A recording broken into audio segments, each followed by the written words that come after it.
Urne chiuse, i conti sono presto fatti, nessun quorum raggiunto per i 5 referendum.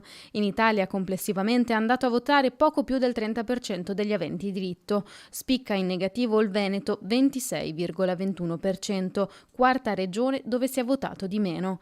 Prima la Toscana con oltre il 38%. Nella nostra regione la provincia con la maggior affluenza è stata Padova con quasi il 29%, a seguire Venezia al 28%, Vicenza, Rovigo, Treviso, Belluno e Verona ferme a circa il 24%. Esulta il centrodestra, nei social di Fratelli d'Italia ha condiviso un post con la scritta "Avete perso". Soddisfazione anche all'interno della Lega.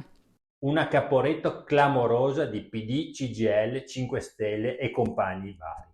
Gli italiani non sono caduti nella trappola e non sono andati a votare un referendum di cui non sentivano assolutamente il bisogno. La cittadinanza va meritata e vanno portate avanti delle leggi che vanno anche a restringere quelle che sono le concessioni di cittadinanza, che sono già troppe nel nostro paese.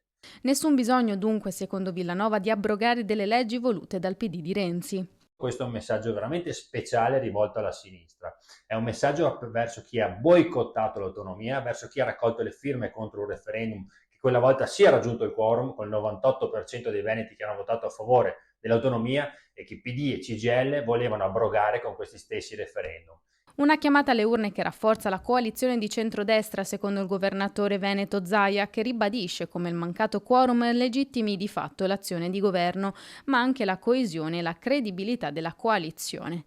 Attaccano gli altri sindacati, Roberto Toigo, segretario generale della UIL, sottolineando come la scarsa affluenza alle urne porti ad alcune riflessioni. Prima, l'eccessiva politicizzazione dei referendum ha fatto perdere il senso dei quesiti. Di battaglia anacronistica che non affronta le criticità del presente invece parla la CISL. Dalla CGIL arriva la missione della sconfitta a commentare per primo il segretario Landini, promotore dei referendum, per cui l'obiettivo era raggiungere il quorum. Si riparte da qui anche secondo il segretario del sindacato a Treviso. Noi valutiamo questo come una situazione non positiva, ma come un dato di partenza per continuare a proporre la nostra idea di lavoro e di tutela dei lavoratori. Non viene negata la difficoltà di promuovere i referendum.